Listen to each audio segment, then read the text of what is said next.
What if you could go back in time to one of the most painful moments of your life and rewrite history?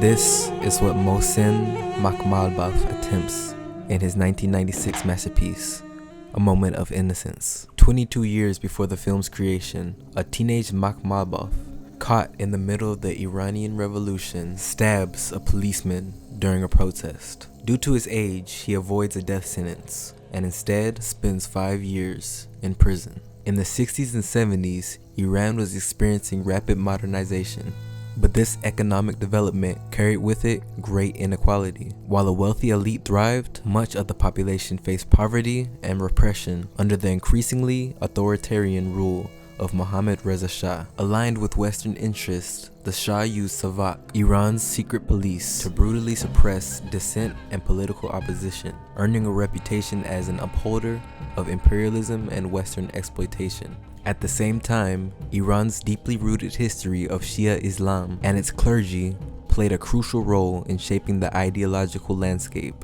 and became a powerful counterforce. Ayatollah Khomeini emerged as the leading voice of the opposition, rallying the nation with the vision of a new Islamic republic, free from Western domination. The Iranian Revolution in 1979, which culminated in the Shah's exile and the establishment of the Islamic Republic under Khomeini, was a dramatic moment of political and cultural upheaval, fundamentally challenging Iran's identity and values.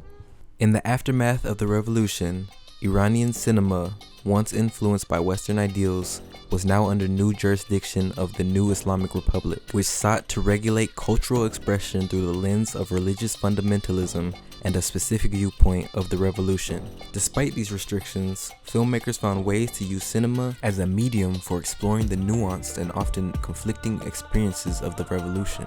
Amid this backdrop of turbulent history is where we find A Moment of Innocence, a film that blends reality with fiction, where memory is blurred in subjectivity and the human capacity of reconciliation shines through. The film begins with an ex-policeman going to the address of Makhmalbaf's house to ask for a part in his upcoming film. Already, the reflexive nature of the film is shown as the actual policeman that was stabbed is met at the door by Makhmalbaf's real-life daughter, an emphasis that although this moment is a reenactment, it is nonetheless based on real events and is history personal to the actors themselves. Makhmalbaf isn't home at the time, so the policeman leaves a note. We then cut to a casting session with young actors rehearsing their lines. One actor is asked a few questions: his age, his aspirations. He answers that he wants to save the world, to save the poor and innocent. An idealistic, almost naive answer. He's then asked how he'll do it, and he answers in whichever way he's able. All the other actors are dismissed except him. He is to play young Makhmalbaf, and they take a photo together. Next is the policeman's turn to choose the actor that will play the young version of himself. His first choice is a photogenic young man. The cameraman disagrees with his choice, saying he doesn't look like him. He is replaced by another boy, to the annoyance of the policeman. The cameraman insists that he has been chosen, and for this, the policeman decides he no longer wants to be part of the film. The cameraman goes after him and convinces him to stay. He tells him to go to the tailor to have a police uniform made for the young actor. At the tailor shop, the policeman reflects on his own past, mentioning that he had come here 20 years ago himself. And in scenes like these is an aspect I like a lot about the film. Everyone in the film is actually non-professional actors, all of them regular people, and this choice is very evident in the film, but not to its detriment. It adds a casual, grounded tone. It shows the colloquialisms and behaviors of ordinary Iranian people, their humanity, and due to this, it makes you wonder if these two actually have personal history, or if this interaction is purely fictional. We then follow the policeman and his younger self to a spot where they practice acting out the role. Through this, we see a recollection of a bygone time and a shelved mindset. Through the young actor, the policeman is able to re-experience his past and reimagine the events through the lens of performance. The act of direction offers him an opportunity to reconcile with his past and his own identity. They then make their way to a soup kitchen, and it is here where the policeman explains that while on duty, he used to carry a flower with him. Every day, a young woman would pass by and ask him questions, and he eventually fell in love with the girl. But tragedy struck when he reveals to the young actor that he was stabbed during one of these meetings by the director of the film of all people. I remember going into the movie completely blind, unaware of the director's past and the context of the Iranian Revolution, and it was around this point that I began to question what I was watching, and I picked up that this retelling of the stabbing would be the crux of the story, but I had no idea of the beautiful complexity that was yet to unfold. On rewatch, I could see the structure of how the information was being presented. In the scene, we receive and react to the information with the young actor. It's presented as if he's unaware, though in reality, the actor's real self was aware of the stabbing. The character that he's playing is not, obviously, which creates a subtle tension between the actor's real self and the character he's portraying. It's important to acknowledge this subtext, that is, a film residing within a film, and the characters having two identities, as will be explored further. They then practice how the younger self will act in giving the flower to the girl. They rehearse it and at first fail. Then a real girl comes into the scene and tests him. This time, he passes. To the character, the girl approaching was a random coincidence, but to us, the viewers, and the actors in their roles, this was a choreographed, planned sequence. We then cut to a drive towards the house of Makhmalbaf's cousin, a long scene, where Makhmalbaf is purposefully obscuring himself out of the frame, leaving only his younger self visible. They talk about saving mankind and of love. The young actor brings up love that he and a girl share, and how she leaves flowers inside his books and outlines the parts she likes. Makhmalbaf advises him not to be so naive. He tells him that when he was younger, he had also lent his books to his female cousin, and she'd underline the good parts and put flowers inside as well. The young Makhmalbaf takes this as a tease, just repeating what he had said. Makhmalbaf then tells him to listen closely. The cousin he lent books to, and who had put flowers in his books, had gone with him to disarm the policeman. I'm not sure how true Makhmalbaf was being here, repeating what the young actor said. It's possible it was to get the young actor into the mindset of the role, or maybe it was true, and a cautionary tale.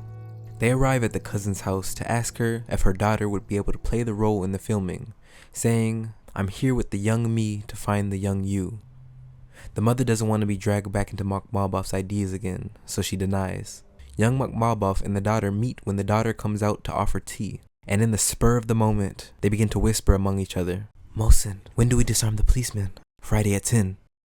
In an instant, the fourth wall shatters into millions of pieces, serving as a mirror representation of Makhmalbaf and his cousin and their youth. He gives her a book, and then the two Makhmalbafs leave. Also, earlier, did I say 2 identities or 3? I don't know. It's so hard to pinpoint where it all starts and it begins. In this scene, there is the actors' real selves, the characters inside of the film, and the roles that the characters are playing.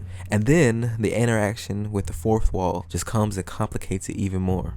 So let's just say the actors, the characters, the roles the characters play, the film itself, and the film within the film. And then moments of transcendence. 6 layers to this cake. And also that the story is inspired by real events, and the people who experience that real event also exist within the film, and the film within the film. So 7? Since the mother was against her daughter playing the part, they chose the love interest of the young actor to play the role. The young couple walk, and we're shown a picturesque Iran, active and breathing. Young Makhmalbaf mentions that he'd like to be the father of mankind, raising the entire world with the girl playing as the mother. Mankind wouldn't be in the state that it is, he says, if it had a father. 6 billion in total. 6 billion children to care for. It's far too many for her liking. He attempts to bargain, lowering it to 1 million, and then to 500,000. Still unreasonable. He says he'll find another mother for mankind then. She says she'll punish the father of mankind. She has to get back home, so they go their separate ways. She walks into a shop filled with clocks, asking for the time, but the clocks don't work as they are being repaired. So she leaves. She finds a policeman and asks him the time, 2 minutes to 12, and walks off. A beautiful play with time and perspective, where the interplay between 2 frames of reference intersect to enrich and add intertextuality onto one another. The film truly shines here. Again, the actors exist not only as their real selves, but as the characters with their own existence and experiences, while also being symbolic of actual people, reenacting a moment that was once real and palpable, situating that moment within the present moment of the film. The earlier scene returns, recontextualizing both its surreal nature and its significance. We're then taken to a bedroom with the ex-policeman and his young counterpart. The policeman reflects on his unrequited love, wondering if he and the girl he used to interact with at that intersection will ever meet again.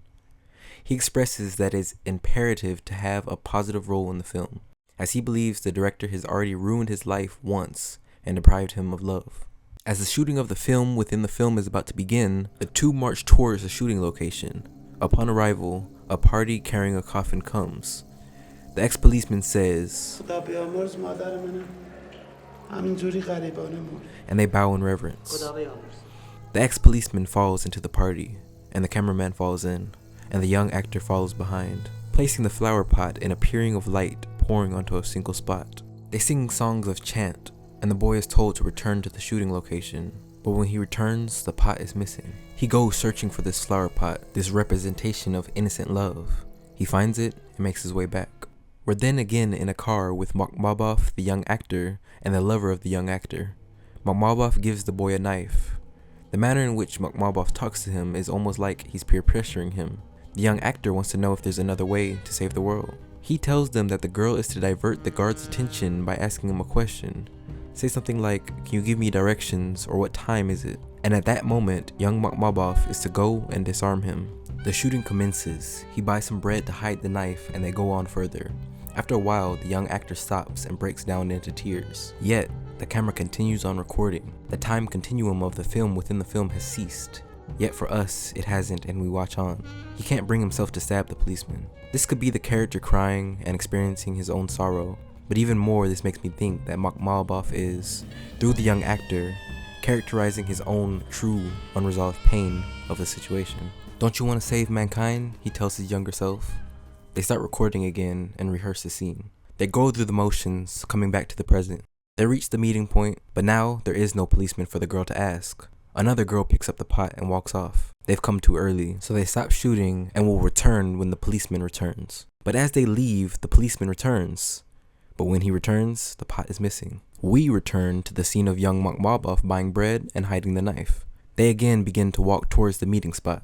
On the other side, the ex-policeman and the cameraman wait, and we see the scene unfolding from both perspectives. The girl asks the young policeman for the time, but then the scene is interrupted by the ex-policeman. He asks the young girl if he's with young Makhmalbaf.